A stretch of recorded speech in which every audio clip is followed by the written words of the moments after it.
Hello, hello, c'était la rentrée scolaire il y a quelques jours et la reprise du travail pour beaucoup. On va donc parler de drépanocytose et vie professionnelle. La drépanocytose est une maladie chronique aux multiples répercussions sur la vie quotidienne, notamment dans le cadre professionnel. Fatigue chronique, douleurs aiguës, hospitalisation récurrente, autant de réalités qui peuvent fragiliser le parcours professionnel des personnes atteintes. Toutefois, des dispositifs existent pour faciliter l'inclusion, l'adaptation des conditions de travail et la reconnaissance de leurs droits. Les défis de l'insertion et du maintien dans l'emploi. La fatigue chronique, souvent liée à l'anémie, peut affecter la concentration et la productivité.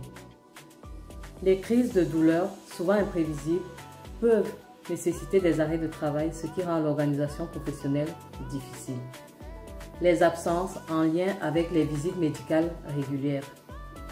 La stigmatisation ou l'incompréhension du fait que la maladie soit invisible et méconnue. Face à cela, l'accompagnement et la reconnaissance du statut de travailleur handicapé sont des leviers essentiels. La reconnaissance de la qualité de travailleur handicapé, RQTH. La RQTH permet de faire reconnaître officiellement les répercussions de la maladie sur l'emploi. La RQTH est un dispositif qui permet d'obtenir des aménagements de poste et des droits spécifiques.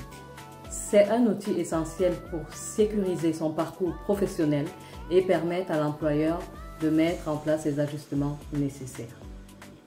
La RQTH est délivrée par la MDPH, Maison départementale des personnes handicapées.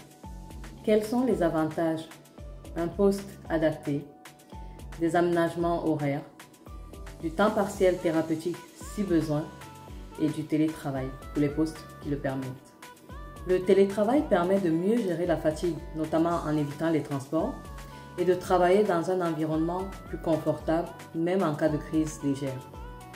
Le médecin du travail est un acteur clé pour recommander et valider toutes ces adaptations. Autre dispositif possible, une mise en invalidité. En cas de diminution de la capacité de travail due à certaines complications, on peut bénéficier d'un travail à temps partiel. Cela peut ouvrir droit à une pension d'invalidité en complément de salaire.